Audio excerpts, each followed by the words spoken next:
Nandito ka lang palang bata ka. Kanina pa kita hinahanap eh. Nalibang po kasi ako sa pagsi-cellphone, Nay. Halata nga, nakalimutan mo na ang oras ng merienda ng mga gumagawa ng kalsada. Ay, oo nga po. Nandiyan na po ba sila? Nako, kanina pa sila tapos magmerienda. Mabuti na lang maaga akong nakauwi. Naku, pasensya na po, Nay. Nawili ako sa kakapanood ng mga vlog ng mga kilalang anak ng mga politiko eh. Yan na naman ang pinapanood mo imbis na magbantay ka sa tindahan natin. Ano bang mapapala mo sa kakasubaybay sa kanila, ha? Natutuwa lang po kasi ako sa mga content nila. Tungkol ba sa mga buhay nila?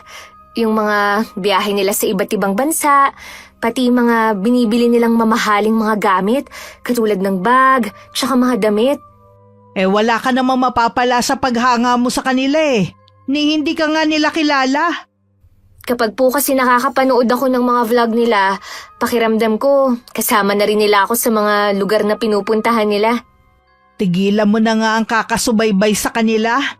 Hindi nga natin alam kung saan galing ang perang ginagastos nila sa mga luho nila eh. Hindi naman po imposible, di ba? Mayaman ang pamilya nila. Marami silang pera. Yung isa po sa kanila mayor ang ama. Tsaka may mga negosyo po sila. Ang iba po contractor ng mga malalaking kumpanya. Naku anak, napaka-inosente mo pa nga talaga. Wala kang alam. Siguro po, Nay, kung hindi kayo naghiwalay ni Itay, mayaman na rin tayo. 'Di ba, contractor din ang trabaho niya? Lahat kasi ng contractor na kilala ko, malalaki ang bahay, tsaka ang dami nilang sasakyan. Ito lang ang masasabi ko sa'yo anak ha. Kahit kontraktor pa ang Itay mo, hindi tayo yayaman gaya ng iniisip mo. Hindi siya katulad ng mga kilala mong kontraktor. Siguro nga po, dahil hindi nakakakuha ng magandang project ang Itay, kaya ganun. Basta anak, tigilan mo na ang pagsubaybay sa mga yan ha. Hindi naman sila makakatulong sa atin para umangat eh. Libangan ko lang naman po ang panonood ng mga video nila eh. Nakakamangha naman po talaga ang buhay na meron sila. Kahit naman po sino katulad ng buhay nila ang pinapangarap. May maraming bahay dito, tsaka sa ibang bansa. May private plane pa, at napakaraming mamahaling sasakyan. Ay, ang swerte naman nila, Nay. Nasa kanila na ang lahat. Huwag mong kainggitan ang buhay na meron sila. Hindi nga natin alam kung saan ba galing ang ipinagmamalaki nilang yaman. Saan pa ba manggagaling ang pera nila? Tama na nga ang usapan na to. Bantayan mo muna ang tindahan natin ha. May gagawin lang ako sandali.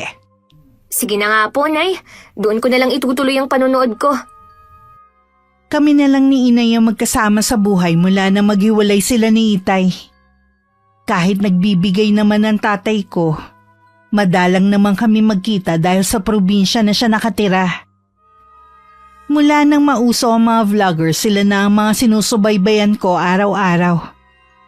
Ang paborito ko nga ang mga sikat na lifestyle vlogger. Na paboritong ibida ang marangya nilang buhay na pangarap ng kahit sino.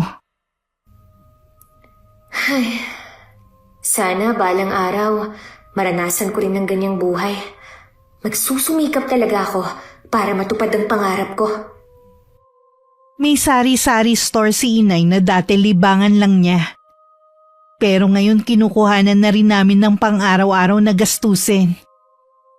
Maliban pa doon, may 4 kaming paupahan na apartment.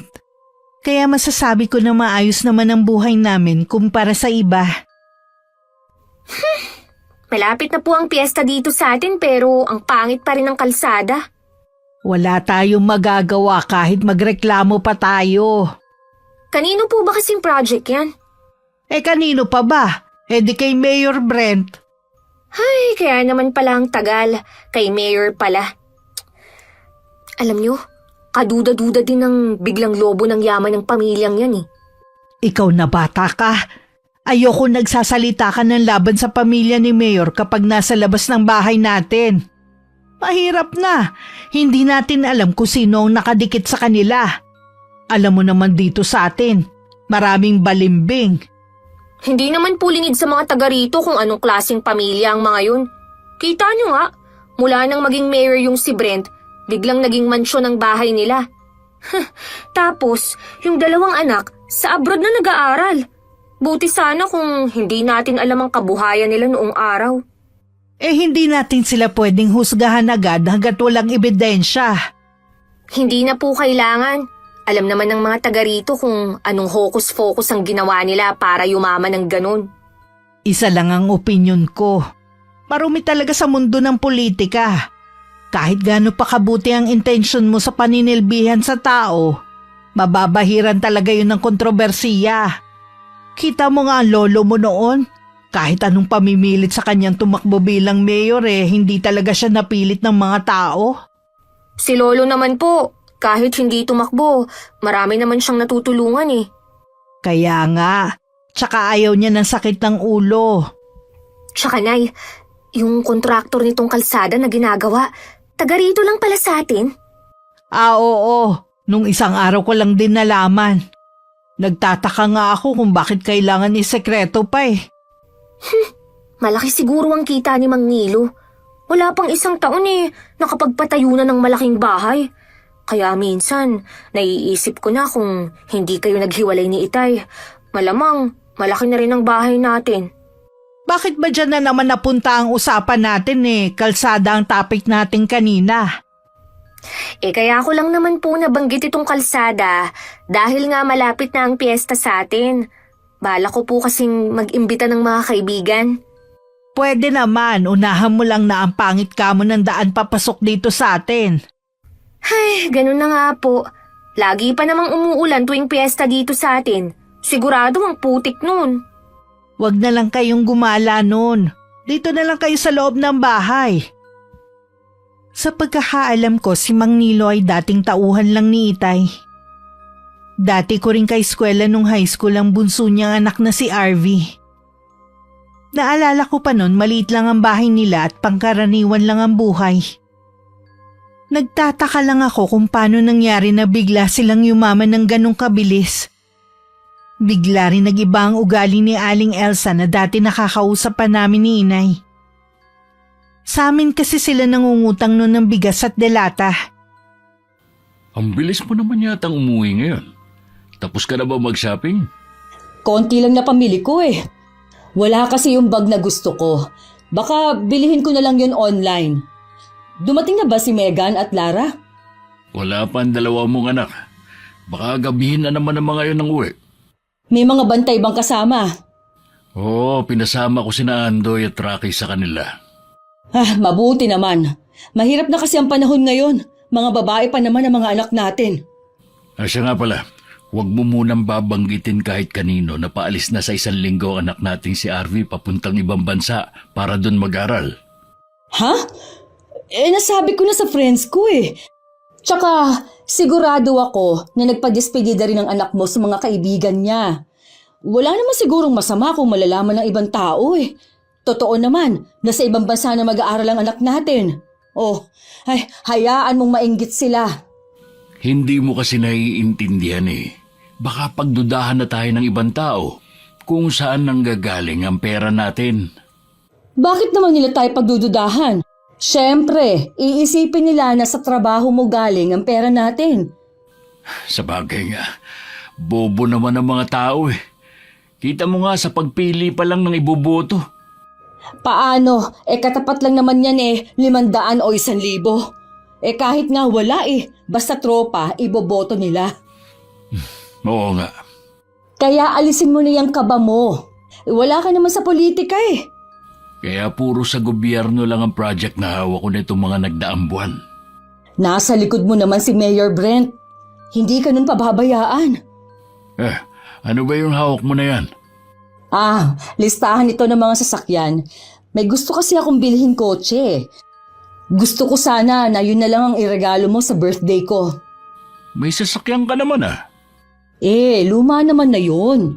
Gusto ko yung bago at mamahalin. Sige. Bibili natin yung sasakyan na gusto mo. Thank you, love!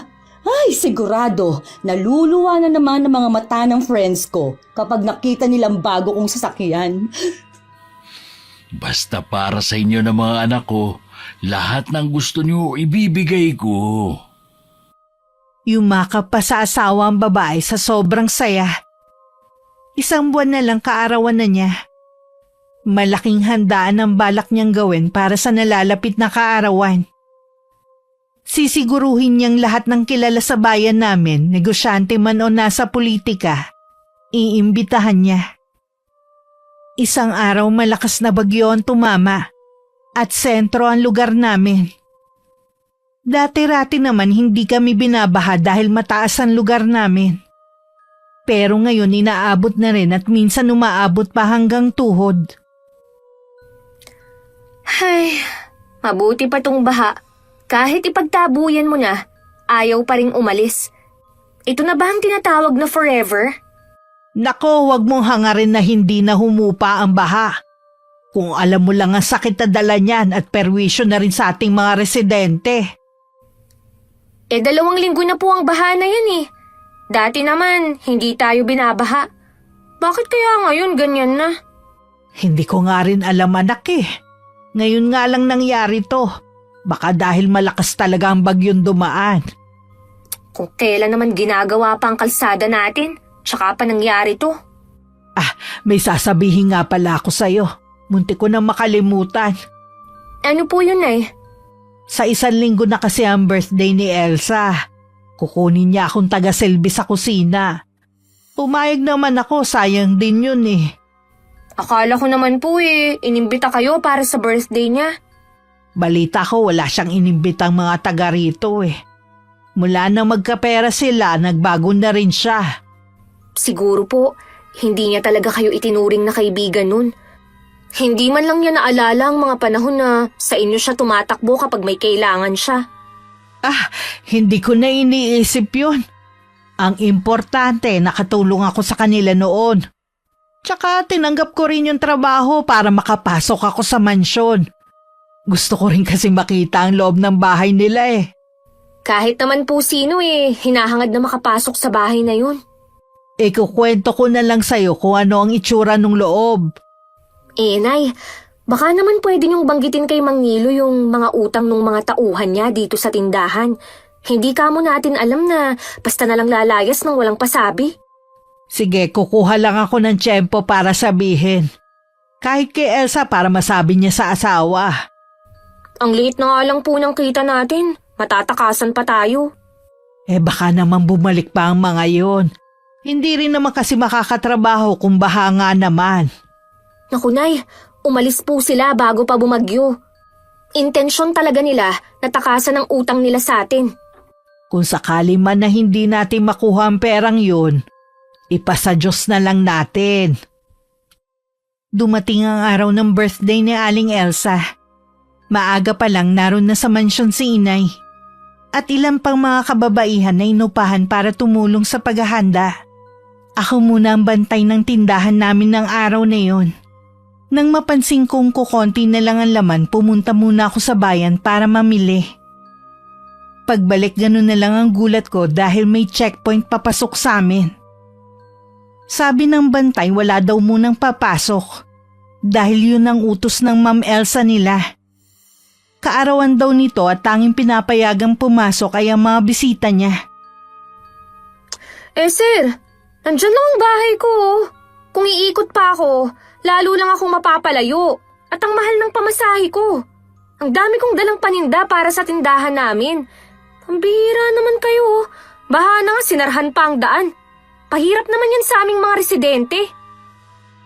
Ang dami ko pang sinabi pero hindi man lang naawa sa akin. Nakita kong ipinagtulakan ng ibang tao na nagpupumilit na makapasok. Kesa ma-high blood ako at dun pa mawalan ng malay sa inis. Napilitan na lang akong tumalikod at tumikot para lang makauwi. Nagsisisi din ako kung bakit ko pa naisipang umalis ng araw na yun. Dahil mas malalim ang baha sa dinaanan ko, basa ako nang umuwi sa amin. Inumaga na rin ang uwi si Inay at halata sa kanya ang matinding pagod. Wala na muna sana akong balak sabihin. Pero nakarating na rin pala sa kanyang kaalaman ang ginawang pagsasara ng daan papasok sa lugar namin. Totoo po yun, Nay. Namili kasi ako ng paninda natin eh. Pagbalik ko may checkpoint na. Kahit anong pakiusap ko, hindi talaga ako pinadaan. Kesa naman matulad ako sa iba na nagpupumilit makapasok. Umiikot na lang po ako. Hindi ko rin maintindihan si Elsa kung bakit kailangan pa niyang gawin yun eh. Sabi po ng bantay ayaw daw kasing maabala yung paparating na bisita. Yung mag-ama nga rin ni Aling Maring sa labas nagpalipas ng magdamag dahil hindi makapasok. Wala naman daw kasing pera para umikot pa.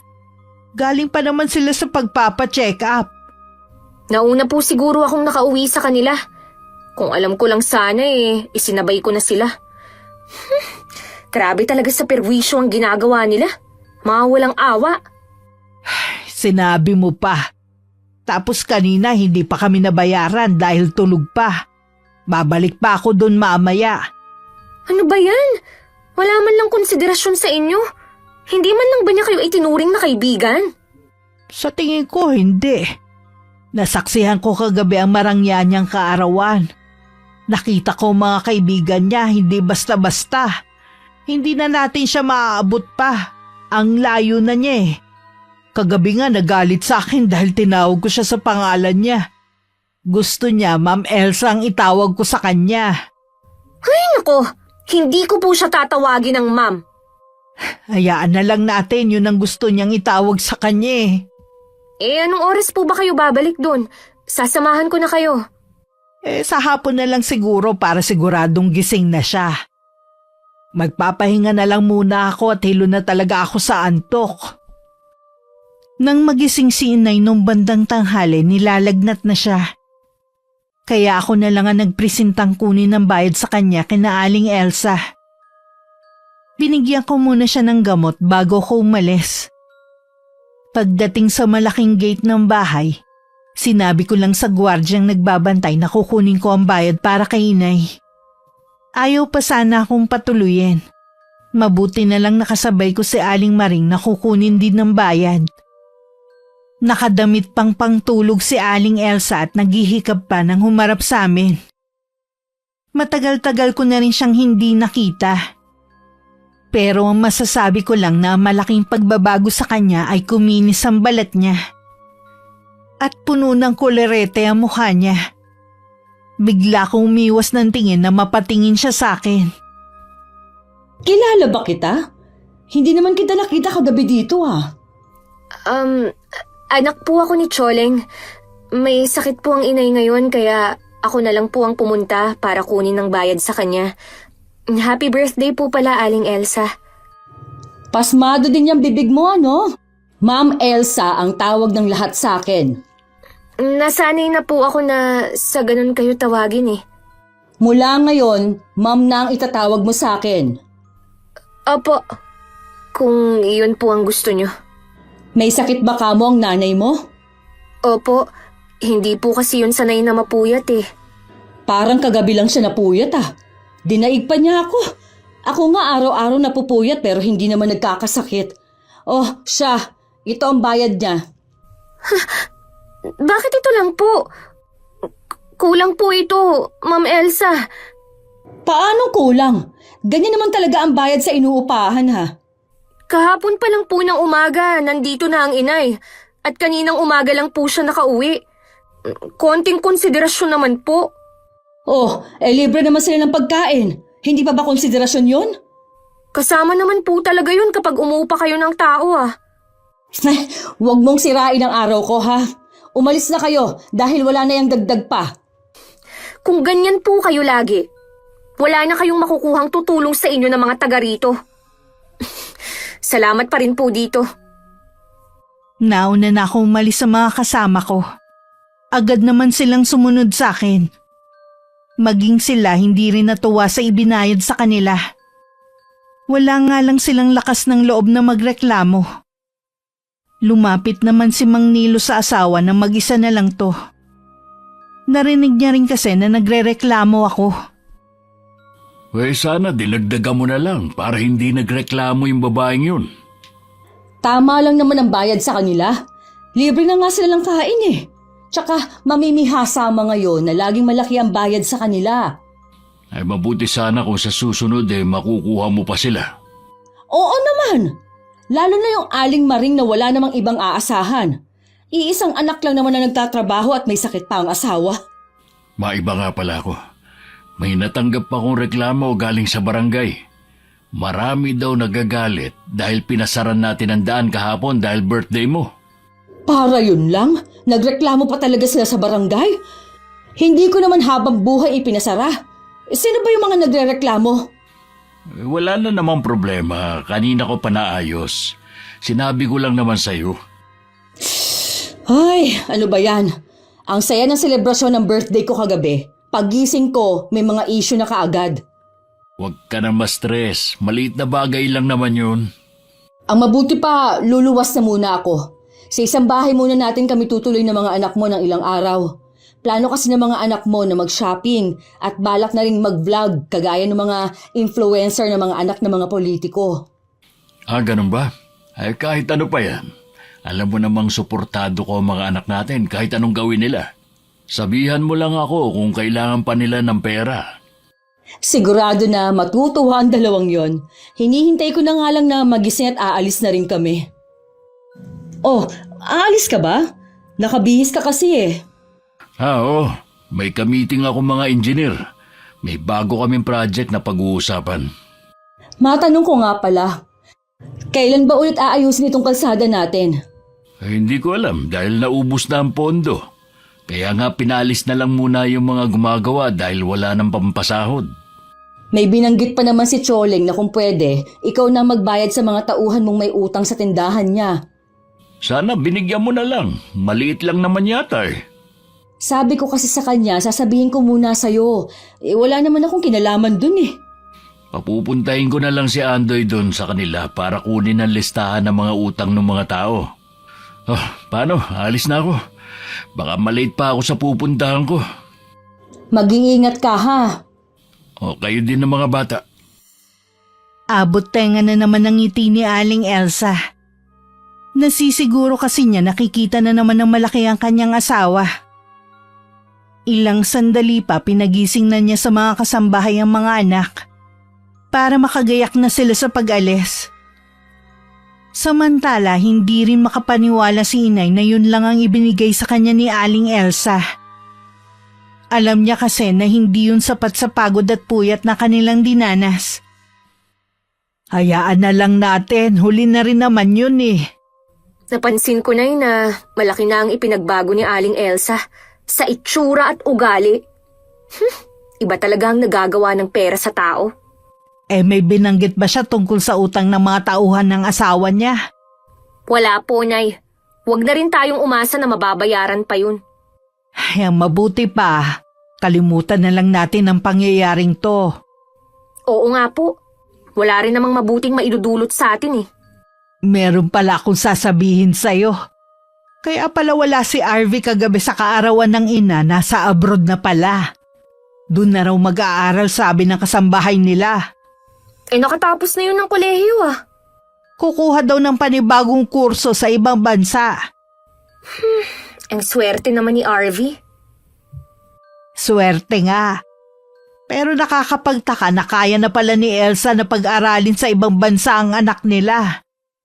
Eto pa, hindi ko naman intensyon na malaman eh. Ang daldal ng isa nilang kasambahay. Marami na palang mga bahay ang mag-asawa. Kagabi nga ipinagyabang ni Elsa ang bagong sasakyan na regalo daw sa kanya ng asawa. Na ang halaga halos umabot na ng 10 milyon. Kaya naman po pala ganun na umasta si Aling Elsa. Sa sobrang dami na nilang pera, hindi na nga niya ako nakilala. Nung nandun nga ako sa kanila para talaga akong utusan lang. Kinalimutan na niya ang pinagsamahan namin. Baka hindi naman talaga niya ako tinuring na kaibigan. Marami naman po pala silang pera eh.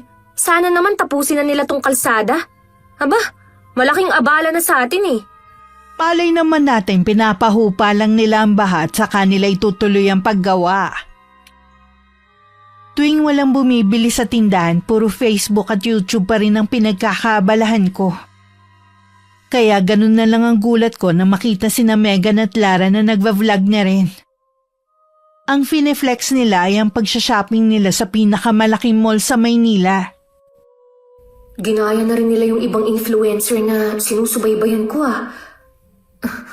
Ang dami agad follower. Mukhang nakuha nila agad ang interest ng mga tao. Pinanood ko pa ang ilang video ng magkapatid. Meron pang ang video kung saan sila nagpapasalamat sa ama nila. Kung hindi raw dahil sa kanilang ama, hindi nila mararanasan ang magandang buhay na pangarap lang ng iba. Mula nga nun sinusubaybayan ko na ang pagbablog nila. Ultimo pagkain sa labas, pineflex pa nila. Hindi ko tuloy maiwasang mainggit sa buhay na meron sila.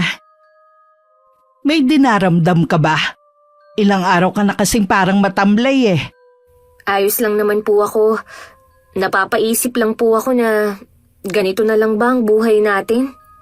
Anong ibig mong sabihin? Iniisip ko lang po kasi kung habang buhay na lang ba tayong mahirap? Alam ko na kung bakit ka nagkakaganyan. Kakapanood mo yan ng mga vlogger na wala nang ginawa kundi ipagyabang ang mga meron sila. Di ba sabi ko sa'yo, hindi mo kailangan mainggit sa kanila. Hindi ko lang po maiwasan Katulad po ng magkapatid na Megan at Lara. Nagva-vlog na rin po sila.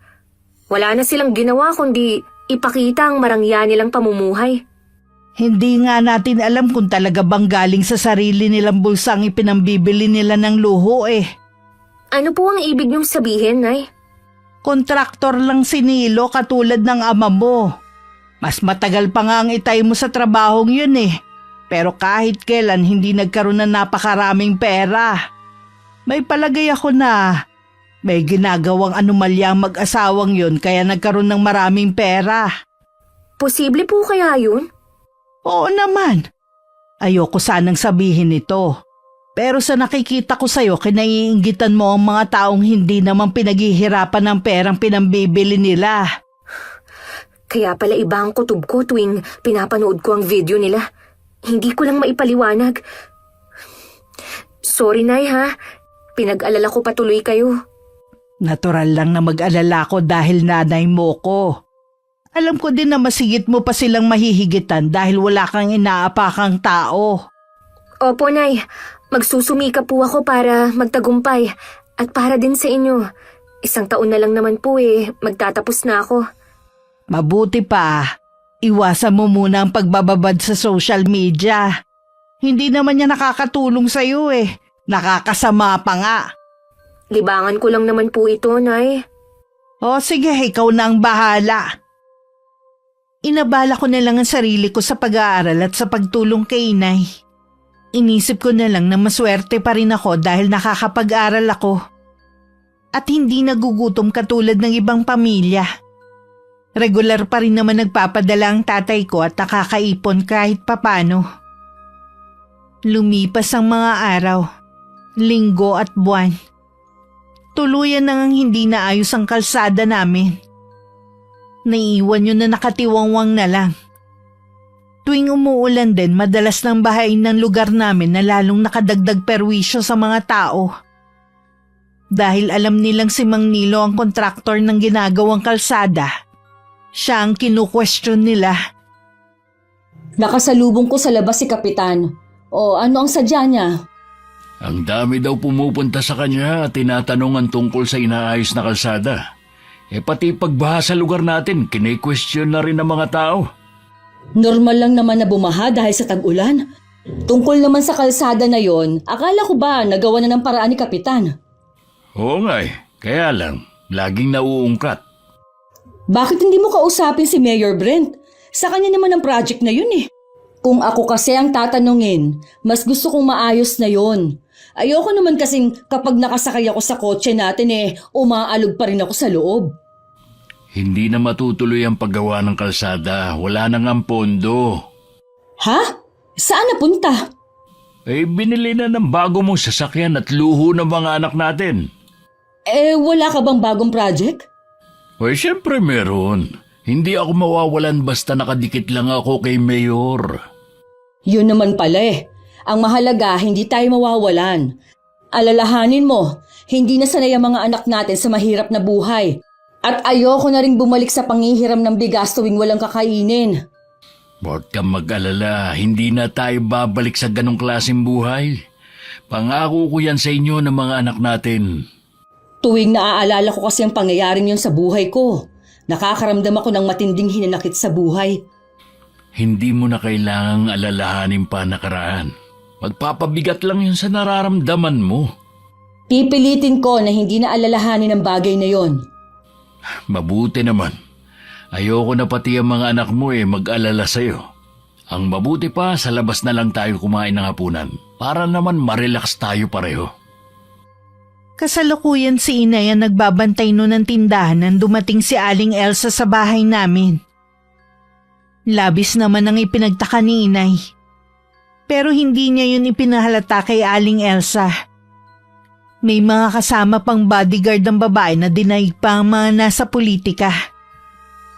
Naligaw ka yata, Ma'am Elsa. Dito talaga ang sadya ko. May kailangan kasi ako sa'yo. Sabihin mo na kung anong kailangan mo. Maya-maya kasi dadagsana ang mga magmemeryenda sa tindahan ko Naghahanap kasi ako ng kasambahay. Pinaalis ko na kasi yung dalawa. Naalala ko yung anak mo. Baka gusto niya o di kaya kayo mag-ina para magkasama kayo sa trabaho. Nag-aksaya ka pa talaga ng oras mo para pumunta dito? Seryoso ako sa inaalok ko sa'yo kaya wag mo kong tawanan. Kita mo nga na may tindahan ako Ako pa talagang inaalok mo maging kasambahay sa mansyon nyo. Di yung anak mo na lang para naman makatulong sa'yo. Nakakatulong sa akin ng anak ko. At lalo pa niya akong matutulungan kapag nakapagtapos na siya sa pag-aaral. Nag-aaral pala ang anak mo. Hindi ko alam. Civil engineer ang kurso niya. Baka naman may mairerekomenda ka sa akin na pwedeng pumasok na kasambahay sa akin. Mali ka ng taong nilapitan mo. Kahit may kakilala pa ako, hindi ko mairerekomenda sa'yo dahil sa ugali mo. Ano bang problema mo sa ugali ko, ha? Huwag mong sabihing inggit ang pinagmumula ng galit mo. Hindi ako maiinggit sa'yo kahit kailan. Talaga? Hindi ka naiinggit sa akin na may malaki akong bahay at meron din sa ibang lugar? Sa mga kotse ko at mamahaling gamit? Imposible na hindi ka mainggit. Hindi ako maiinggit sa taong galing sa nakaw ang ginagasta. Ano ka mo? Ulitin mo nga ang sinabi mo. Ang sabi ko, siguradong galing sa kaban ng bayan ng perang ginagasta nyo. Dahan-dahan ka sa sinasabi mo, ha? Baka nakakalimutan mo kung sinong kaharap mo. Hindi ko nakakalimutan yung mga panahon na itinuring kitang kaibigan at dinamayan. Hindi ko akalain na dahil sa pera magbabago ka. Hindi kita itinuring na kaibigan noon, lalo na ngayon. Tingnan mo nga, ang layo ng agwat ng buhay natin. Mabuti pa umalis ka na kung magyayabang ka rin lang naman sa kung anong meron ka ngayon. Tama ka nga, nag-aksaya lang ako ng oras sa pagpunta dito. Itong tandaan mo, Choleng, ha? Hindi mo mararating kung ano ang narating ko. Hindi talaga dahil hindi naman ako magnanakaw. Tingnan natin kung mapatunayan mo yung sinasabi mo. Oras na kasuhan kita. Nagpupuyos ang kalooban ni Aling Elsa na umalis sa bahay namin. Hindi na rin niya napansin na nakatayo lang ako sa gilid. Narinig ko din lahat ng kanilang usapan. Medyo kinakabahan din ako sa banta niya na kakasuhan niya ang inay. Nang makaalis ang sasakyan, tsaka lang ako lumapit. Samantala, galit na galit naman inihagis ni Aling Elsa ang kanyang bag sa sofa pagdating sa kanila. Nagtataka naman na napatingin sa kanya ang asawa. Ano ba ang problema mo? Ginalit kasi ako ni Choling Paanong ginalit? Nakipagkita ka ba sa kanya? Oo. Inaalok ko kasi sila mag-ina na pumalit sa dalawang kasambahay natin na umalis. Ang dami na kaagad niyang sinabi. Uy, ano naman ang mga sinabi niya sa'yo? Marami siyang sinabi, Nilo. Mukhang alam niya kung saan nanggagaling ang pera natin Hindi siya katulad ng iba na tanga at bobo. Tinawag pa nga niya tayo mga magnanakaw. Sa tingin ko ang asawa niyang si Ferdy ang nagsasabi sa kanya. Sa pagkakaalam ko, matagal na silang hiwalay. Malay mo naman na nagkakausap pa sila. Maraming alam si Ferdy tungkol sa akin at kay Mayor Brent. Binantaan ko siya nakakasuhan dahil sa mga sinabi niya. Hayaan mo na lang sana. Para lang siyang lata na walang laman. Anong silbi ng pera natin kung palalampasin lang natin ang ginawa niya? Inaalala ko lang si Mayor. Kailangan maging maingat tayo para hindi madamay ang pangalan niya. Huwag mong kalilimutan dahil sa kanya at sa mga binibigay niyang project, umangat ang buhay natin. O sige, hahayaan ko na lang ang babae na yon. May iba pa naman sigurong paraan para makaganti ako sa tsoling na yon. Kung may gagawin ka sa kanila, siguruhin mo lang na hindi masisira ang pangalan natin. Huwag kang mag-alala, mag-iingat na ako sa susunod. Sa susunod na linggo pala, magbabakasyon ng magkapatid sa ibang bansa. Dapat kasi sumasama ka sa kanila eh. Di ba, may plano naman tayo umalis sa dalawa? Hihintayin ko na lang kung kailan ka hindi na busy sa trabaho. Malabo pa yun sa ngayon. Marami kasing project ang binigay sa akin ni Mayor na hindi na dumaan sa bidding. Dadami na naman sigurado mga mamahaling bagyong mag-ina. Alam mo naman na yun lang ang kaligayahan namin ng mga anak mo. Kaya nga kahit milyon pa ang halaga ng bawat isa, binibigay ko sa inyo. Plano ko nga palang bumili ng lupa para gawing rest house. O di ba meron na tayo? Wala namang masama kung dadagdagan pa natin. Sana sa susunod private jet naman ang bilhin natin. Huwag kang mag-alala. Nasa plano ko na rin yan. Kilig na kilig naman si Aling Elsa sa mga plano ng asawa. Pakiramdam tuloy niya para siyang nasa alapaap. Marami ding naglalaro na balak gawin kapag natupad na ang mga plano nito. Siguradong kaiinggitan na naman siya ng mga kaibigan niya. Nang mga sumunod na araw kahit masaya pa si Aling Elsa, hindi pa rin niya makalimutan ang mga ginawa ni Inay sa kanya. Gumagawa talaga siya ng paraan para pahirapan kami. Katulad na lang ng araw na yun. May mga taga-munisipyo ang pumunta at hinahanapan kami ng business permit. Hindi ba nila nakikita na ang liit lang ng tindahan natin? Dapat, yung ini-inspeksyon nila, yung malalaking tindahan o grocery. Mabuti nang sumunod na lang tayo kaysa naman pagmultahin nila tayo. Sigurado ako na si Aling Elsang may kagagawa nito. Masama ang mambintang, Shelo. Wala naman pong ibang gagawa nito kundi siya eh. Kahit na, wala naman tayong pruweba na siya nga talaga eh. Ano po ang plano nyo ngayon? Isara na lang natin ang tindahan. Pero Nay, Meron pa naman tayong paupahan eh. Doon na lang natin kukunin ang panggastos natin sa pang-araw-araw. sayang pa rin ang tindahan natin. Nakakainis naman talaga yung nagsumbong na wala tayong permit.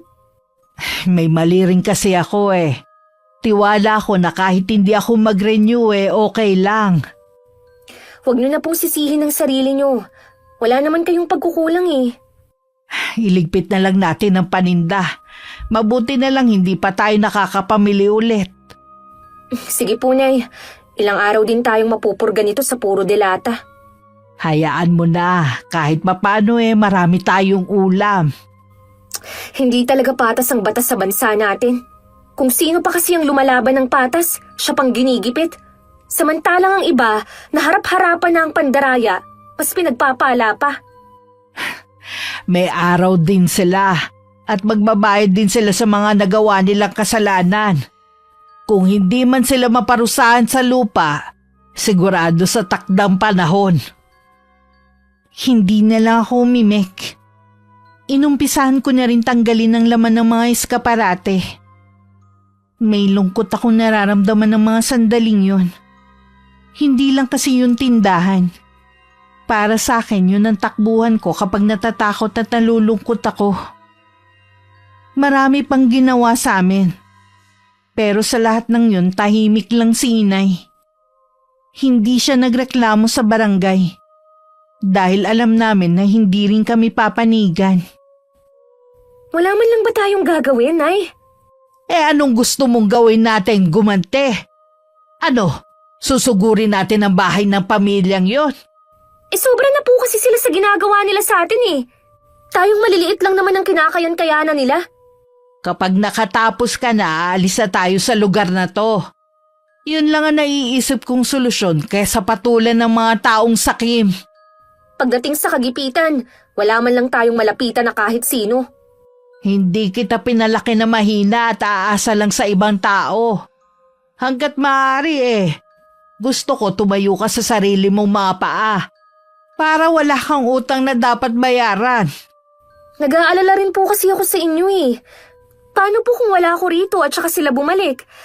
Wala pa namang pakialam ang mga kapitbahay natin. Hindi naman sa wala silang pakialam. Takot lang naman sila madamay. Lalo na ngayon, lalo pang yumayaman ng mag-asawa. Ipinangangalandakan pa ng mga anak nila kung anong meron sila. May hangganan ng lahat ng yaman at kapangyarihan nila. Hindi sa lahat ng oras kagustuhan nilang mangyayari. Basta Nay, kapag wala ako, mag-iingat ka rito ha. Ikaw ang mag-iingat at ikaw ang laging nasa labas ng bahay. Opo Nay, iniingatan ko naman po ang sarili ko. Tuluyan na ngang inabandona ang kalsadang ginagawa. Parusa pa sa amin ng baha tuwing umuulan. Habang nagdurusa ang mga tao, ang mag-asawa naman madalas naming malaman na nagpa-party sa bahay nila. Sa pilitan din nilang binibili sa murang halaga ang mga lupa sa lugar namin. Ano? Nasisiraan ka na ba ng bait ha?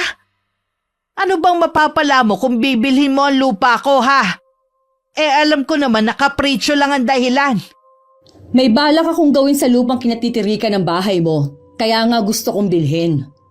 Hindi ko to binebenta. Maghanap ka na lang ng ibang lupa dyan. Mahihirapan lang naman kayo mag-ina kung dito pa kayo titira sa lugar na ito.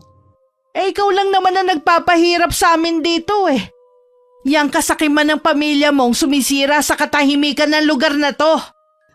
Ganun talaga ang labanan ngayon. Kung sinong nasa taas, siyang laging nagwawagi. Kaya ikaw, umayon ka na lang sa nangyayari. Hindi ako aayon sa'yo, Elsa. Sige lang, sambahin mo yung perang hindi naman talaga sa inyo. Darating ang araw, babalik din sa inyo ang mga ginagawa niyo sa mga tao. Ang dami mo na kaagad sinasabi. Ang gusto ko lang naman itong lupa ninyo. Umalis ka na. Hindi mo ako mapipilit. Katulad ng iba na sapilitan yung kinuhang mga lupa. Hindi ko sila pinilit. Binayaran ko sila para sa lupa nila. Huwag ka na nga magkaila. Hindi ako tanga para hindi malaman ang ginagawa niyo sa mga kapuspalad dito. Nasaan ba ang konsensya mo ha? Meron ka pa ba nun? Tingin ko wala Dahil ikaw mismo nilamon na ng kasakiman mo. Habang tumatagal, lalo mo kong ginagalit sa mga sinasabi mo. Bakit kasi hindi ka pa umaalis sa bahay ko? Para hindi ka manggalaiti sa galit. Wala ka ba papala sa pagpunta mo rito? May araw ka rin sa akin, Choleng. Hindi mo ako lubusang kilala. Hindi mo alam ang kaya kong gawin. Hindi mo rin ako lubusang kilala. Huwag mo ubusin ang pasensya ko. At hindi mo rin alam ang kayang gawin ng taong inaalipusta mo. Narinig ko ang lahat ng pinag-usapan nila. Kasalukuyan kasi kung nasa sala nun. Nang pumasok si Inay, bakas sa kanya ang pagkahapo sa pakikipagtalo kay Aling Elsa. Naupo muna siya sa katapat kong upuan at makailang beses huminga. Siguro para kalmahin ang sarili. Ayos lang po kayo, Nay? Oo anak, nakakapagod din pala ang makipagtalo. Sigurado na babalik pa ang mga yun dito sa bahay. Ako ang bahalang humarap sa kanila. Mag-focus ka lang sa pag-aaral mo. Paano po kung meron silang pinaplano para mapilitan tayong umalis sa bahay na to? Magagawa nila lahat dahil marami silang pera. Pero hindi nila makukuha ang bahay at lupa natin. Mas gusto ko pang ibenta to sa iba. Dadalawa na nga lang tayo Ayoko na may masamang mangyari sa inyo. Alisin mo yan sa isipan mo. Walang masamang mangyayari sa akin. Naisip ko na ibigay na lang kaya natin ang lupang ito at saka tayo magpakalayo-layo. Ganun mo lang kadaling ipapamigay ang lupang pamana pa sa akin ng mga magulang ko? Maiintindihan po nila yun. Ang importante ang kaligtasan natin. Hindi nagsalita si inay pero alam kong pinag-iisipan na rin niya ang mga sinabi ko. Samantala dahil sa patuloy na pagtanggi ni inay, lalo lang niyang ginalit si Aling Elsa. Ang dami niyang masamang plano sa amin. Minsan pag uwi ko merong humintong van sa tapat ko at pilit akong hinihila papasok. Mabuti na lang may mga taong nakakita at tinulungan ako. At may naghatid pa sa akin sa bahay. Akala ko po talaga na masasama na nila ako. Mabuti na lang po. May mga tao pa rin ang may mabubuting kalooban na handang tumulong. Oo nga anak, salamat sa kanila. Sinamahan din po ako ng isang alis sa pulisya para magpa-blotter. Pasensya ka na anak kung wala ko sa tabi mo nung kailangan mo ko. Akala ko may ginawa ka lang kaya hindi ka pa nakakauwi. Ayos na naman po ko. Natakot lang talaga ako. Kahit naman sino matatakot sa nangyari. Sino po kaya sila? At anong kailangan nila sa akin? Isang tao lang ang naiisip ko na posibleng gumawa nito. Pero walang ebidensyang magtuturo sa kanya. Si Aling Elsa po ba ang tinutukoy niyo? Wala nang iba. Alam ko na gusto kanyang gamitin para mapilitan akong ibigay ang gusto niya. Natatakot na tuloy ako na lumabas ng bahay. Sasamahan kita lagi sa paglabas mo. Babantayan kita. Hindi ako makakapayag na maulit ang nangyari sa'yo. Nakarating naman kay Mang Nilo ang ginawa ng asawa dahil nagsumbong sa kanya ang isang tauhan. Galit naman na kinausap niya ang babae sa ginawa nito. Wala ka na ba sa sarili mo para gawin yun? Ang daming nakakita sa nangyari. Sinabihan na kita na mag-iingat ka sa ginagawa mo dahil hindi lang pangalan natin ang masisira. Pasensya ka na, Nilo. Desperada na kasi ako kung paano ako makakaganti sa tsoling na yon. Hanggang ngayon, nagmamatigas siyang ibenta ang lupa niya. Yun lang ang dahilan mo para ipadukot ang anak niya, ha? Ang babaw naman ang dahilan mo. Tapos yung mga kinuha mong tauhan, puro palpak naman.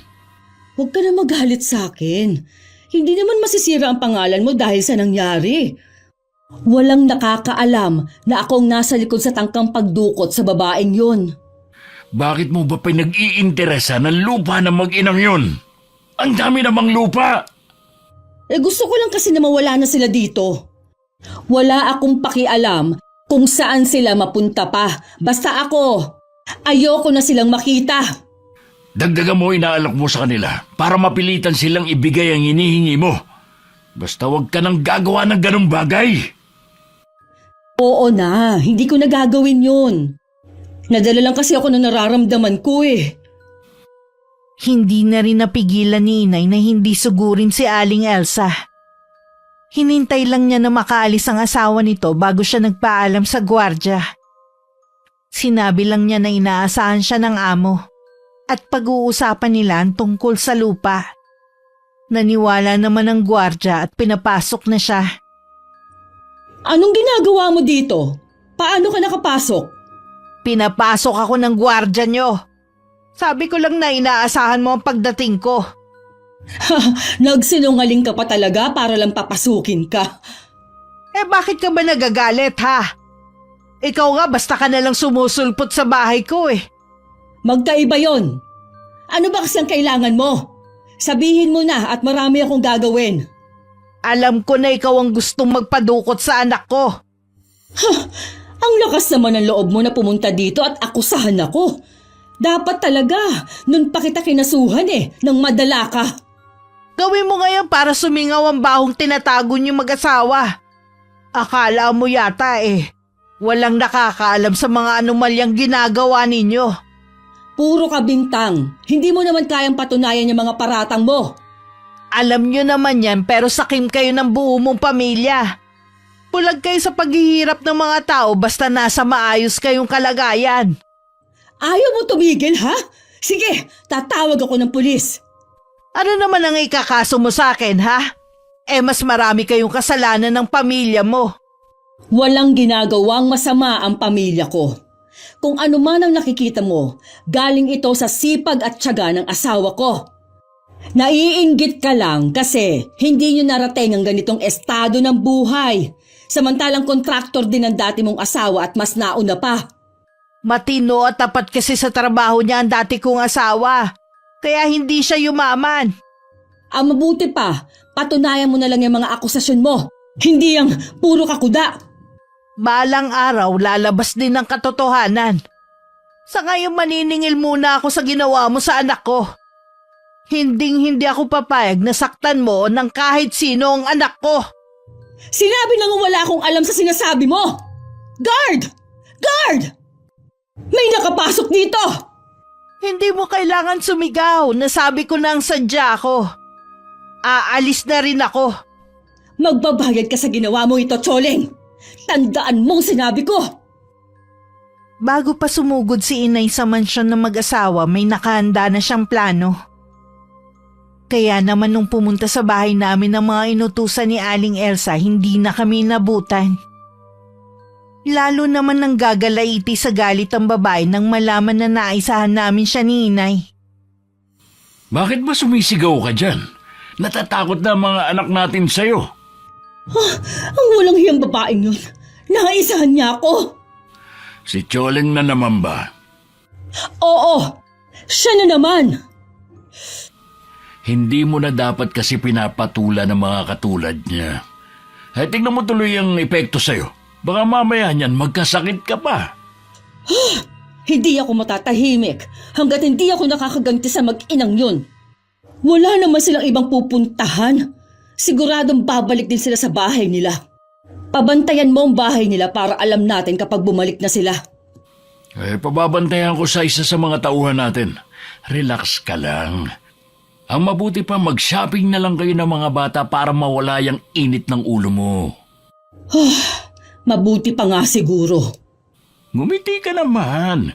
Ikaw din, baka tumanda ka kagad kung lagi kang galit. Matanda na naman talaga ako. Kaya nga lalo kang tatanda niyan. Lalo mo pa talaga akong ginagalit Mag-ayos ka na nga lang. Aalis din ako ngayon at may kakausapin akong importanteng tao. Napapansin ko, napapadalas yata ang pag-alis mo. Trabaho ang dahilan ng lagi kong pag-alis. Isipin mo na lang sa bawat pag-alis ko, magpapasok ako ng pera sa bahay na ito. Kailangan ko pang sipagan para maibigay ang mga gusto ng mga anak mo. Palaki na ng palaki ang hinihingi nila. Sa bagay nga. Naisip ko nga din, sa ibang bansa na lang kaya tayo tumira. Hindi pa ako makakaalis dahil kailangan pa ako ni Mayor. Kailangan pa natin magpayaman ng gusto para kapag nagretiro ako, pwede na tayo sa ibang bansa tumira. Alam ko na matutupad ang pangarap natin na yan. Kaya pagbutihin mo pa. Alam ni inay na hindi kami titigilan ni Aling Elsa. Kaya minabuti naming lumayo na muna. Sa isang maliit na bahay na pag-aari rin ng nanay ni inay kami tumutuloy. Medyo luma na ang bahay. Sa katagalan na walang nakatira, pinamahayan na ng mga gagamba at paniki. Konting linis lang naman, maayos na muling tingnan ng buong kabahayan. Magtatagal po ba tayo dito? Depende sa sitwasyon. Bakit ganun ang mapipera? Para tayong mga laruan lang sa kanila. Akala kasi nila kapag may pera na sila, wala nang makakatalo sa kanilang kapangyarihan. Doon sila nagkakamali. Okay lang naman po kung dito na tayo titira. Sawa na ako na lagi na lang nabababad ang paa ko sa baha. Kung hindi sa baha, sa putik naman dahil sira ang kalsada. Meron na nga pong alipungang paa ko eh. Malayo nga lang to sa mga kapitbahay. Ayos lang naman po kahit walang kapitbahay. Doon sa bahay natin, may mga kapitbahay nga, wala naman silang pakialam. Kailangan muna natin pag-isipan ng gagawin natin. Akala ko nga hindi mo magugustuhan dito dahil malayo nga. Okay lang naman po kung ibibenta na lang ang bahay natin. Dito na lang tayo tumira. Ay, magpahinga na lang muna tayo. Napagod ako sa paglilinis Mag-iikot lang po ako, Nay, ah. Mamaya na lang ako magpapahinga.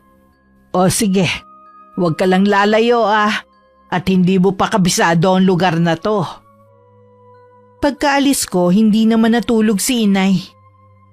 Pumasok siya sa isang kwarto na hindi namin nilinisan. Nakatambak doon ang mga iba't ibang kasangkapan na hindi na ginagamit. Isang baul lang nilapitan niya na nakalagay sa sulok. Binuksan niya yon at inilabas ang mga laman. Ayoko sanang gawin to pero pinipilit mo ko. Sumobra ka na ng tangka mong ipadukot ang anak ko. Humanda ka sa akin.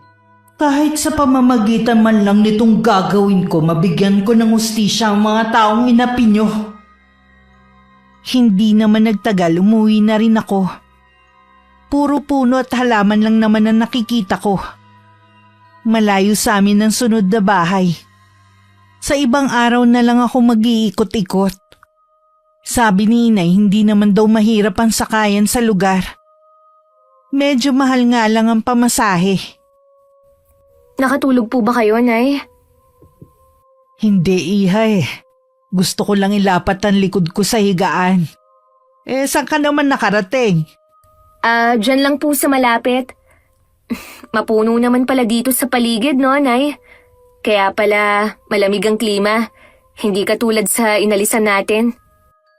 Talagang gusto mo dito Hindi naman po yata halata. Malapit mo na nga akong makumbinse na dito na lang tayo tumira. Kayo pa rin po ang bahalang magdesisyon sa bagay na yan, Nay. Gusto ko lang naman po kasi ng tahimik na buhay.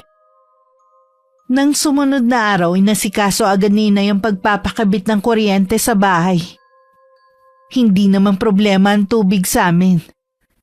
Dahil may sarili kaming poso sa likod ng bahay. Sa nakikita ko kay inay, parang gusto na rin niyang dun kami tumira. Hanggang isang araw, isang balita ang bumulaga sa amin. Kalat na sa social media at mainit na pinag-uusapan. Talagang may itinatago ang pamilya Bautista tungkol sa yaman nila. Sabi ko na sa'yo hindi sa marangal galing ang yaman nila. Paano kaya nila naaatim na gastusin sa mga luho nila ang pera ng mga tao? Inaasahan na magiging maayos na ang kalsada natin. Yun pala, ibinulsa na nila yung pera kaya hindi na natuloy ang pagpapaayos. Ayon pa sa balita maraming ghost project ang kinasangkutan ni Mang Nilo. Yan na ang umpisa ng pagbagsak ng pamilya nila. Sus! Sa dami po nang nakulimbat nila paanong bagsak ang mangyayari sa kanila? Mauubos din ang yaman na lagi nilang ipinagmamalaki. Kahit estudyante pa lang po ako, alam ko na malaki na ang ambag ko dahil nagbabayad na rin ako ng tax. Paano nila nasikmura ng pag-interesa ng pera ng mga tao? Hey! Naku! Nakakagigil naman! Ang sobrang kasakiman ng mga namumuno at mga galamay nilang nagpapahirap sa ating mga maliliit na tao. Kung pwede nga lang silang parusahan ora mismo Kaya lang, panig nga palang hustisya sa mapipera. Hindi man sila maparusahang lahat. Kahit makaganti man lang sa mag-asawang Bautista. Paano pong ganti ang gagawin nyo? Bahala na. Nasabi ko lang naman yon dahil sa matinding galit Hindi ko pa rin kasi makalimutan ng ginawa nilang pagtatangka na dukutin ka. Kung talagang tama ang akusasyon sa kanila, dapat ikulong na sila bago pa makaalis ng bansa. Yun nga ang dapat. Pero mabagal ang mga tagapatupad ng batas dito sa atin Nang mga sandaling yun, nagpapanik na rin si Aling Elsa sa bahay nila. Ang mga anak naman nila na dinudumog ng bash sa mga social media account nila ay nag-deactivate na muna. Dahil sa walang tigil na pagbato sa kanila ng masasakit na salita. Anong gagawin natin, Nilo? Mawawala ang lahat ng ito sa atin? Pati ang mga anak natin nakakaranas na rin ng pambubuli sa mga tao. Huminahon ka muna. Nag-iisip na ako ng paraan. Sabi ng mga bata, susunod na lang daw sila kay RV sa ibang bansa. Natatakot na rin sila dahil nakakatanggap na sila ng pagbabanta. Hindi na nga sila makalabas ng bahay Mabuti pa nga at sumama ka na rin sa kanila. Hindi kita pwedeng iwan dito. Dadamayan kita sa lahat ng oras. Salamat naman at tanda ka pa ring damayan ako. Asawa mo ko. Nangako tayo sa isa't isa doon na magmamahalan at magdadamayan habang buhay. Ayoko lang kasi kayong madamay ng mga anak natin. Di ba alinang ako na lang ang managot sa lahat ng mga pagkakamali ko? Kaya mo lang naman nagawa yun dahil gusto mo kaming bigyan ng masaganang buhay. Kaya lang dumating na ang araw ng paniningil sa atin. Huwag ka mag-alala. Malilinis rin ang pangalan mo. Hindi ka naman siguro pababayaan ni Mayor Brent. Pati nga siya binabatikos ngayon at ang pamilya niya. Paano kaya nila nalaman ang mga katiwalaan ninyo? May isang tao na matagal na kaming sinusubaybayan at kumukuha lang ng tiyempo kung paano kami pababagsakin. Siguro, matagal nang may inggit sa'yo ang taong yun. Bakit hindi na lang siya pumanig sa inyo? Sigurado pang maaambunan siya. Maprinsipyo talaga ang taong yun. Hindi mo siya mabibili kahit buong yaman pa ng Pilipinas ang ialok mo sa kanya. Kilala mo ang taong nasa likod ng lahat ng to? Oo, si Ferdy. Siya ang nakipagkuntsabahan sa isang mayor din para masilip ang mga proyektong binigay sa amin. Ang dating asawa ni Choling? Ang walang hiyang yun. Nagparamdam ulit para sirain ang buhay natin. Ay, sumpain siya! Isama na ang mag-inang yun. Pinapahanap na nga si Ferdy kung nasan siya ngayon. Wala na siya sa probinsya nila eh. Hindi kaya magkakasama silang tatlo? Kaya bigla ring nawala ang mag-ina? Posible din na magkakasama silang nagtatago ngayon. Lalo tuloy nadagdagan ng galit ko sa mag-inang yun. Humanda sila. Oras na makita ko sila. Bumalik si inay sa dati naming bahay para kunin ang ilang gamit na naiwan. Meron din siyang kinausap na kaibigan para tulungan siya kung paano maibebenta ang bahay namin. Kinuha na rin niya ang bayad sa upa sa mga apartment. Paalis na sana siya nang biglang dumating si Aling Elsa. Sa wakas, nagpakita ka rin. Ang laki ng atraso mo sa amin. Ikaw ang may atraso sa amin ng anak ko. Nakalimutan mo na bang ginawa mo? Nakakapagsisi nga na hindi nadukot ang anak mo. Hayop ka talaga! Wala kang kasing sama! Para kang walang anak na babae Hindi na nakapagpigil si inay. Nasabunutan na niya si Aling Elsa. Gumanti naman ang babae at doon na lumapit ang driver nito. At tinulak si inay habang inaalalayan ng amo. Agad namang tumayo si inay habang matalim ang titig sa kaharap. Ang lakas sa loob mong saktan ako! Sino ko ba sa akala mo, ha, Choleng? Maaaring wala ako sa paningin mo. Pero ako hindi umangat dahil sa pagnanakaw. Anong sinabi mo? Imbis na pinag-aaksayahan mo ng panahon ng pagpunta mo rito, bakit hindi mo nalang harapin ang patong-patong na kaso ng asawa mo? Sigurado naman ako nakasama ka rin sa mga gumawa nun. Patutunayan ko sa'yo at sa iba pa na malinis ang konsensya namin. Wala kaming ginagawang masama. Sa marangal na paraan namin nakuha ang yaman namin. Yung mga taong nagsasabi na galing sa nakaw ang pera namin, sila yung matindi ang inggit sa amin. Sama mo na ang dati mong asawa. Paano naman nasama si Ferdy dito?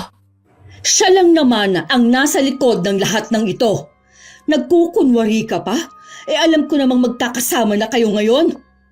Matagal na kaming hindi nagkikita ni Ferdy. Kaya huwag mo kaming maiuugnay sa kanya. Dahil wala akong alam sa mga pinaggagawa niya. Andoy, hawakan mo ang babaeng yan. Isasama natin siya. Huwag kayong lalapit. Subukan mo lang lalaki kundi sisigaw ako. Hindi na katulad ng dati ang mga taga rito na takot sa inyong mag-asawa. Ngayon alam na nila kung bakit sila naghihirap at nagtitiis sa baha. Baka kuyugin kayo at hindi na kayo makauwi ng buhay. May araw ka rin sa akin. Hindi lang ito ang huli nating paghaharap. Siguro nga magkikita pa tayo. Pero hindi na ganyan ang ayos mo. Irama ng pangalan namin mag-asawa. Hindi na mawawala ang yaman namin. Sisiguruhin ko naman na habang buhay kayo magdurusa ng asawa mo. Igaganti ko ang anak ko at ang mga taong ninakawan mo. Ano naman ang magagawa ng isang tulad mo, ha? Dahil sa marami ka ng pera, nakalimutan mo na ang minsan na ipinagtapat ko sa'yo. Wala akong maalala sa mga sinabi mo noon. Paano? Hindi mo naman talaga ako itinuring na kaibigan. Ginamit mo lang ako noon para hingan ng tulong. Hindi ko alam ang mga sinasabi mo. Sige lang, itanggi mo ngayon. Balang araw, maaalala mo rin ang lahat ng sinasabi ko. Sandali lang, Choleng. Huwag ka munang umalis. Gusto mo ba talagang subukan ng mga tao rito? Ipipilit mo pa rin na isama ko ng labag sa kalooban ko, ha? Sige, umalis ka na. Mabilis nang lumayo si Inay. Inikot naman ni Aling Elsa ang paningin sa mga taong naroon na galit pang nakatingin sa kanya. Ilang sandali pa niyaya na niya ang driver na umuwi sila. Hanggang makarating sa bahay, niisip pa rin niya ang mga sinabi ni Inay sa kanya. Dumating naman ang asawa na parang pasa ng buong daigdig dahil sa anyo. Halata rin dito ang hindi pagkakatulog ng mga nagdaang gabi. Sandaling nawaglit sa kanyang isipan ng mga sariling alalahanin. Ihanda mo mga gamit mo. Ha? Bakit? Nakausap ko si Kapitan. Marami na raw ang bumabaliktad sa pagsuporta sa atin. Marami nang galit sa atin. Baka daw bigla na lang tayong sugurin dito sa bahay. Hindi ako aalis sa bahay natin. Mas dapat nga nagdito lang tayo para hindi makapasok ang mga nagtatangka. Dagdagan mo na lang ang mga bantay dito para proteksyon natin. O sige, yan na lang ang gagawin natin. Nagkita nga pala kami ni Choleng kanina. Saan kayo nagkita? Sa bahay niya kanina. Ibig sabihin bumalik na siya dito sa atin? Hindi. Mukhang may kinuha lang siyang gamit. Sinaktan pa nga ako ng babaeng yun. Lumabang ka ba? Oo naman. Ang tapang naman niya para saktan ka. Wala bang ginawa si Andoy? Gusto ko nga sana siyang ipakaladkad pero maraming tao makakasaksi. Di bale, babawian na lang natin siya sa ibang pagkakataon. Palaisipan lang sa akin ang sinasabi niya. Alam ko na meron siyang masamang plano sa atin. Ano naman ang magagawa ng isang tulad niya, Aber? Hindi ko pa alam, pero sabi niya, alam ko daw ang kaya niyang gawin dahil sinabi niya yun sa akin dati. Kalimutan mo na ang sinabi niya. Ginugulo niya lang ang isip mo. Hindi pa rin mapalagay si Aling Elsa. Kahit nung nakahiga na, paulit-ulit niyang binalikan sa isip ang nakaraan. Kung kailan hindi pa ganun ang buhay nila. Tinuring naman talaga niyang kaibigan si Inay. Pero nung magbago ang buhay nila, pinaiwas na siya ng asawa niya. Malalim na ang gabi nang makatulog si Aling Elsa. At doon na nga siya dinalaw ng masamang panaginip. Nag-uusap daw sila ni Inay nang biglang magbago ang itsura nito. At naging mangkukulam. Mga yugyug sa braso ang nagpagising sa kanya. Nilo? Nananaginip ka yata ng masama. Umuungol ka kasi. Oo. Naalala ko na ang sinasabi ni Choleng. Ano ba ang napanaginipan mo? Nilo, naalala ko na may alam pala sa itim na karunungan si Choleng. Sa akin lang niya sinabi yun. Inaral daw niya yun sa lola niya. Sigurado ka ba dyan? Oo, sigurado ako. Anong gagawin natin? Alam kong maghihiganti siya sa atin. Kung totoo yung sinasabi mo, katapusan na natin. Pwede nating takasan ang galit ng mga tao pero hindi siya. Kahit saan tayo magtago, masusundan niya tayo. Anong gagawin natin? Kailangan natin siyang mahanap para makahingi ng tawad. Ikaw naman kasi, bakit mo siya ginalit? Gusto mo pang ipadukot ang anak niya? Ilang beses na kitang sinabihan na huwag mo na siyang patulan pero sumigi ka pa rin. Huwag mo na akong sisihin pa. Natatakot na nga ako eh. Ipapahanap ko siya. Kung kailangang magbayad ako ng malaking halaga, gagawin ko. Bilisan mong paghahanap sa kanya. Baka bilang na lang ang mga araw natin. Bakit ba sunod-sunod ang mga problemang dumarating sa atin? Matatapos din ang mga ito. Ang paghahanap muna kay Choling ang unahin natin. Masasabi kong tahimik at masaya naman kami sa bago naming tinitirhan. Sa social media na lang din kami nakikibalita sa mga ganap sa mag-asawang Bautista. May kumakalat din na tsismis na umalis na rin daw ang 2 anak ng mga to papuntang ibang bansa para takasan ang panguusig ng mga tao.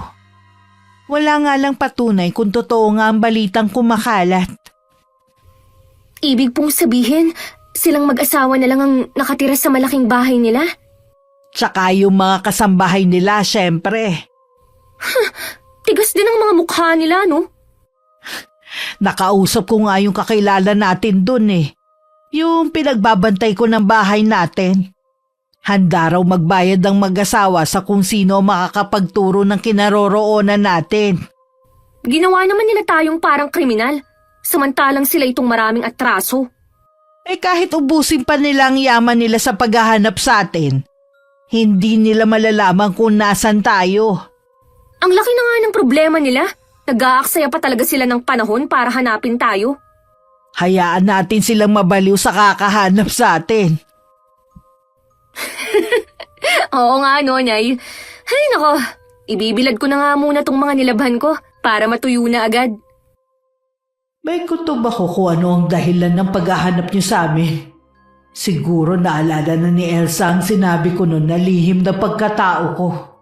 May sinasabi ka ba, Nay? Ah, wala anak. Ituloy mo na ang ginagawa mo. Pupunta muna ako sa kusina, ha? Lumipas ang mga araw at linggo. Hindi pa rin kami natatagpuan ng mga taong inutusan ng mag-asawa na hanapin kami. Habang tumatagal para nang mababaliw sa kakaisip si Aling Elsa. Habang ang asawa naman, abala sa mga kaso na kailangan harapin niya. Hindi kaya nagsinungaling lang sa'yo si Cholen noon? Sana nga, nagsinungaling na lang siya sa akin. Pero masama ang kutob ko. Tigilan mo na kasi ang pag-inom ng alak. Hindi naman kasi nakakabuti yan eh. Kaya din kung ano-anong pumapasok sa isip mo. Yan lang kasi nagpapalimot sa akin kaya kailangan ko ang alak. Pareho lang tayo ng pinagdadaanan. Kailangan mo maging matatag. Hinihintay pa tayo ng mga anak natin. Namimiss ko na ang mga anak natin. Kailan kaya natin sila ulit mayayakap? Parang gusto kong pagsisihan na hindi pa tayo umalis ng bansa. Nahihiya lang kasi ako kay Mayor Brent na iwan siya sa ere. Pwede naman tayo umalis ah. Ganun na nga lang ang gawin natin. Sundan na natin ang mga bata, Nilo. Huli na ang lahat, Elsa. Gustuhin ko mang umalis, hindi na maaari. May whole departure order na ako. Ha? Bakit ngayon mo lang sinabi? Sana nakagawa pa tayo ng paraan. Ikaw, may pagkakataon ka pang umalis. Sundan mo na ang mga bata sa ibang bansa. Doon pwede kayong magbagong buhay. Hindi ko kaya na habang masaya at tahimik kaming namumuhay ng mga anak mo sa malayong lugar. Naghihirap ka dito. Hindi ako aalis. Mas gusto ko pang samahan ka dito. Sa mga susunod na araw, baka isa-isa nang mawala sa atin ang lahat ng ito. Hindi. Ayoko na bumalik sa dating buhay. Wala ka na ba magagawang paraan? Kahit si Mayor Brent wala na ring magagawa. Matibay kasi mga ebidensya laban sa kanya. Bumaliktad na rin ang mga dating kampi sa kanya. Ayoko sanang sabihin ito. Pero parang kinakarma na tayo sa mga ginawa natin. Sana lang huwag na nilang idamay ang mga anak natin. Wala naman silang kinalaman sa nangyayari. Siguro nga karma na ito sa atin. Mabuti na rin na wala na sila dito dahil gusto nila pati mga anak natin kasama sa kakasuhan dahil nakinabang daw sa nakaw na yaman. Kung talagang wala na tayong kawala, mabuti pang gastosin na lang natin ang mga pera natin. Hindi ako papayag na bawiin nila ito sa atin. Huwag ka munang mawalan ng pag-asa. Baka may himala pang malusutan natin to. Alam mo naman ang batas dito sa atin. Wala namang basta napaparusahan. Sana nga. Pagod na rin kasi ako sa mga nababasa ko tungkol sa atin. Mabuti pa magpahinga ka na. Tigilan mo na yung pag-inom mo. Uubusin ko lang itong isang baso. Sige na, mauna ka nang pumasok. Sigurado ka ba? Oo, papasok na rin ako maya-maya. Magpapahangin na lang muna ako dito. Nang mapag-isa ay tinuon na lang ni Aling Elsa ang buong atensyon niya sa iniinom. Pinagmasdan din niya ang paligid. Parang sumisikip ang dibdib niya sa naiisip na mawawala na sa kanila ang lahat. Iinumin na sana niya ang natirang alak sa baso nang matigilan siya. Nakarinig kasi siya ng kaluskos sa mga halaman. Wala naman siyang pag-aalinlangan na lumapit. At ganun na lang ang takot niya nang bumungad sa kanya ang isang napakalaking buhaya. Isang malakas na sigaw ang bumulahaw sa gabing yun. Agad naman siyang sinaklolohan ng asawa. Ano nangyari? Bakit ka sumigaw? Merong malaking buhaya dyan. Muntik na niya ako makain. Ha? Paano naman magkakaroon ng buhaya dito? Lasing ka na nga yata. Mabuti pa, pumasok na tayo sa loob. Maniwala ka sa akin. Totoo may buwaya dyan kanina. Sobrang laki niya at nakakatakot ang mga ngipin. Sige, para mapanatag ka, titignan ko. Nandyan yun sa likod ng mga halaman na yan. Mag-iingat ka, Nilo. Ayan o, hinawi ko na. Wala namang buhaya. Imahinasyon mo lang yun. Sabi ko naman kasi natigilan mo na ang kakainom mo. Sigurado ako sa nakita ko. Malabong magkaroon ng buhaya dito.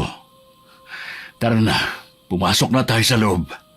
Bukas din gusto ko ipatabas mong lahat ng halaman dito. Masyado na malagaw mga to. Hindi na natin nakikita ang paligid.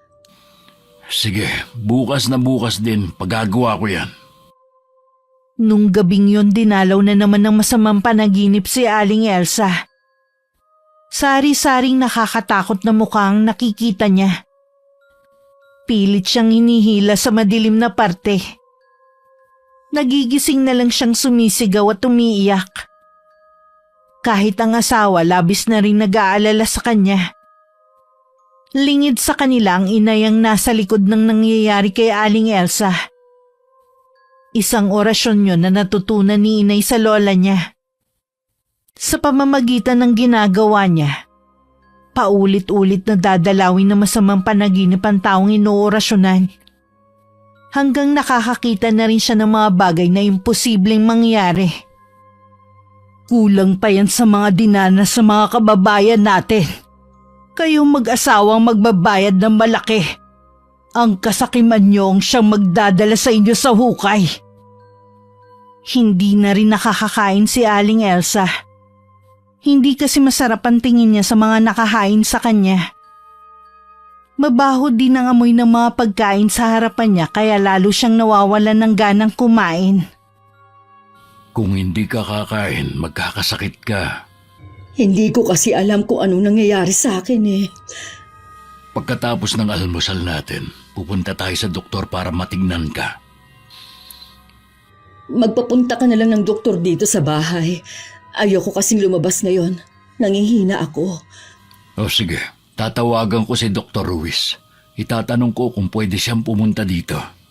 Hindi kaya si Choling ang may kagagawa na nangyayari sa akin?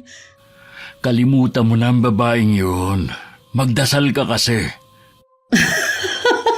Ano ka mo? Magdasal? Sa tingin mo kaya, pakikinggan pa ba tayo, ha? Malay mo naman, yun na lang ang makakapagligtas sa atin. Pera na lang ang sinasamba ko. Wala nang iba pa. Ang mabuti pa, kumain ka na lang. Baka prutas na lang ang kainin ko. Wala talaga akong ganang kumain ngayon. Siya nga pala. Tumawag na ba ang mga anak natin? Oh, tulog ka nang tumawag si Arby. Kumusta sila doon? Okay naman sila doon. Kaya lang hindi na rin sila nakakalabas ng apartment nila. Bakit naman? May mga Pinoy daw kasing nakakilala na sa kanila. Hindi magandang natatanggap nilang mga salita sa mga yun.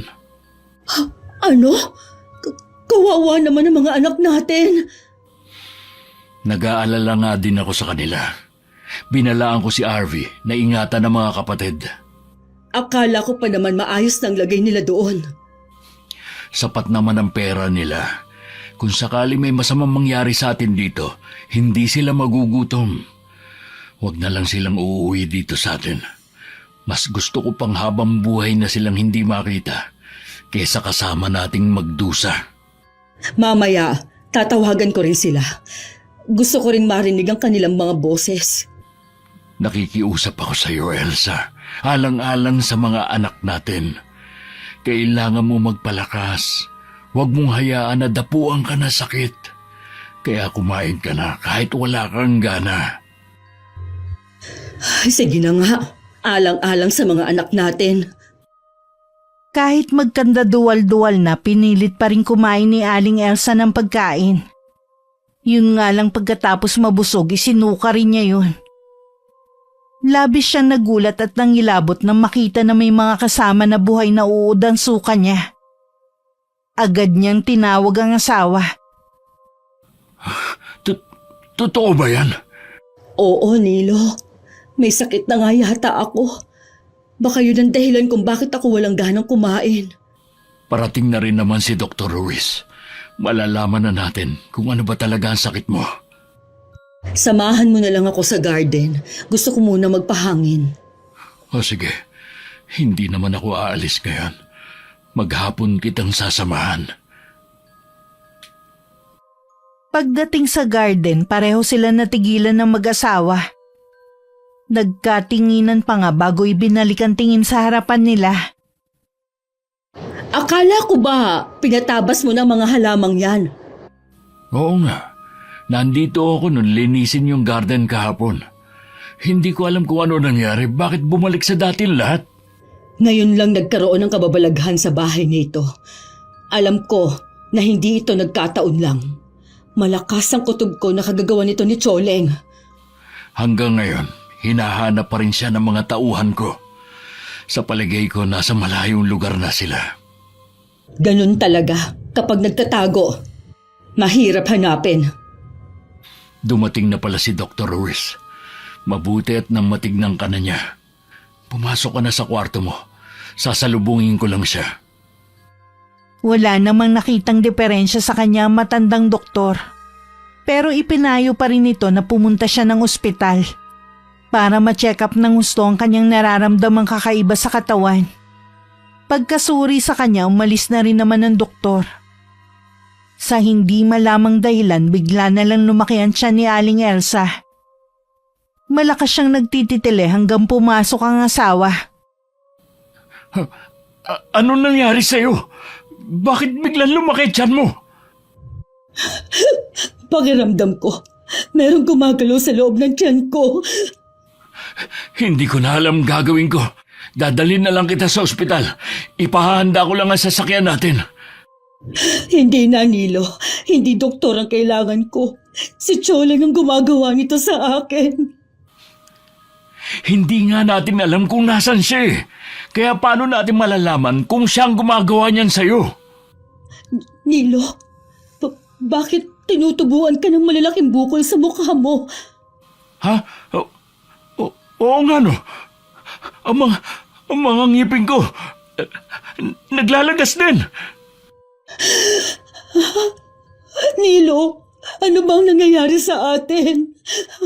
Choleng, kung naririnig mo man ako, maawa ka sa amin. Huwag mo kaming parusahan ng ganito. Anong ingay yun? Naku po. Bakit? Anong nakikita mo sa labas ng bintana? Pinasok na tayo ng mga tao. Galit na galit. Sinisira na nila mga gamit sa labas. Kailangan nating makaalis dito. Ayokong abutan nila tayo. Sandali lang. Hintayin mo ako rito. Lumabas ng kwarto si Mang Nilo. At makalipas lang ang ilang sandali, namumutla siyang pumasok muli. Napansin din ni Aling Elsa na lalong lumalaki ang mga bukol nito sa mukha, na parang pumipintig-pintig pa. Alam niya anumang sandali merong lalabas doon. Hindi na tayo makakalabas dito. Nakita kong binubugbog nila ang mga tauhan natin. Sa bintana na lang tayo makakadaan pero napakataas naman. Ito na ang katapusan natin, Nilo. Tanggapin na lang natin na hanggang dito na lang tayo. Pagpasok ng mga tao sa silid ng mag-asawa, nagulantang sila sa naabutan. Magkatabi ang dalawa at naliligo sa sariling dugo. Wasak ang mukha ni Mang Nilo at kita na ang bungo at labas ang isang mata. May ahas na lumabas doon. Si Aling Elsa naman sabugan siya at nagkalat pa sa sahig ang mga insekto. Naging palaisipan sa mga nakakita ang totoong nangyari sa mag-asawa. Kumalat sa buong social media ang nangyari sa kanila. Sabi ng mga tao dahil sa matinding usig ng konsensya kaya nagpakamatay ang mga yun. Kung sa bagay nga po. Ay, umuwi na rin pala ang tatlong magkakapatid. Sila tuloy ang sumasalo sa galit ng mga tao. Posible. Tandaan mo, mas matinding kalaban ng usig ng konsensya. Balita ko nga po balik na sa dati ang buhay nila. Ay, parang gusto ko ring maawa sa kanila. Pwede naman silang hindi na umuwi dito sa atin Pero mas pinili pa rin nilang puntahan ng libing ng kanilang mga magulang. Oo nga po pala. Sandali lang, Nay, ha? Mabuti pa gumayak ka na. Baka biglang dumating ang tatay mo. Ako kanina pa nakabihis. Muling nagkaayos sa mga magulang ko at nagkalinawan na rin. Hindi na rin kami bumalik sa dati naming bahay at tuluyan na lang lumayo. Pagkatapos kong makagraduate, agad ako nakapagtrabaho. May sarili na akong pamilya noon nang ipagtapat ni inay na binarang niya ang mag-asawa. Tinanong rin niya ako kung gusto ko bang manahin ang itim na karunungan niya. Tumanggi ako. At mas gusto kong mamuhay ng walang sinasaktang tao. At may takot sa Diyos. Wakas.